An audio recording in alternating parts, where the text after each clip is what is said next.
Should we do something that we probably never thought we would do and actually have a taste of the wine? That's a very good idea. Let's do that. Perfect time to drink a great glass of 1882 Tawny Port. This is your breakfast, Charles.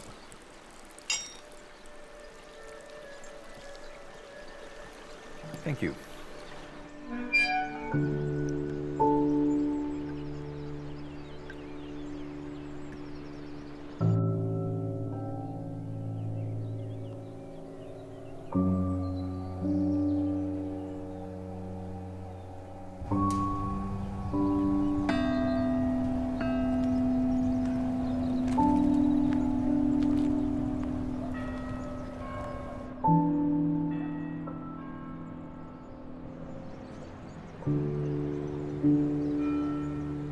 It's hard to imagine that even in 4 or 5 generations' time they would be able to make a wine better than the one we have here today. You know? And that was made probably without electricity. It's actually quite fun to think that this wine was probably, you know, transported in an ox cart down to the river and then, you know, rolled onto a barque rabil and taken by boat down to Gaia.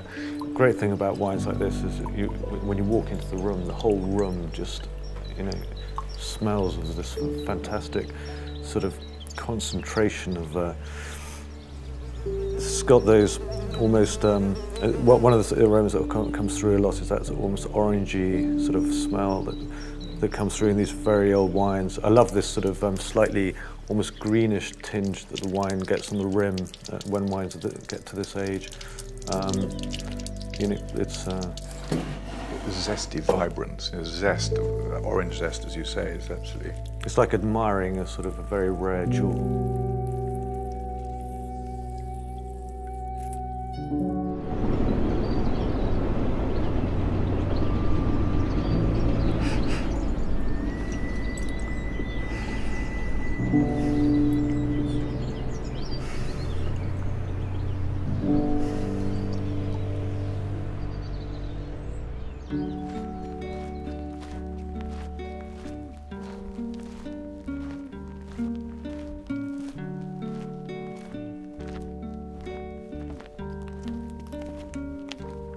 Think of what they lived through. I mean, there was sort of, you know, 2 world wars, the crisis in Portugal in 1974, and all this time the wine was sitting there in the lodge just, you know, minding its own business. And when so many other families came out of the port business and had to leave because it wasn't going to... I think that's a key thing. It wasn't going to be a future, and they steadfastly and resolutely stuck to doing what they felt they knew best and producing great wines and yet at the same time keeping a wine like this. I mean, it is almost frightening.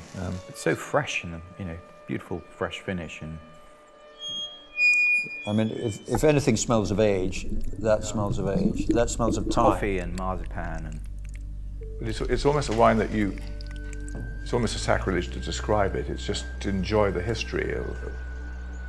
I think the decision to release the wine now with bringing together the various components of our family heritage and the history of our family with a decanter from Atlantis Crystal in Portugal, the silver from Scotland to AJ's home where he came to Portugal as a young man, and the box made by Smythson's at Bond Street.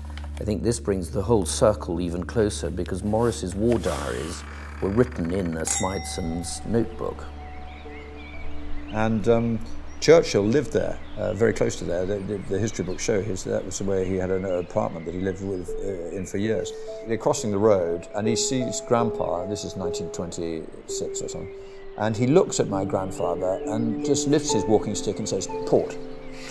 He couldn't remember his name. He couldn't remember he was called Maurice Symington, but he remembered drinking port with him in the trenches and in the war. And I think that was Grandpa's proudest moment, you know, port.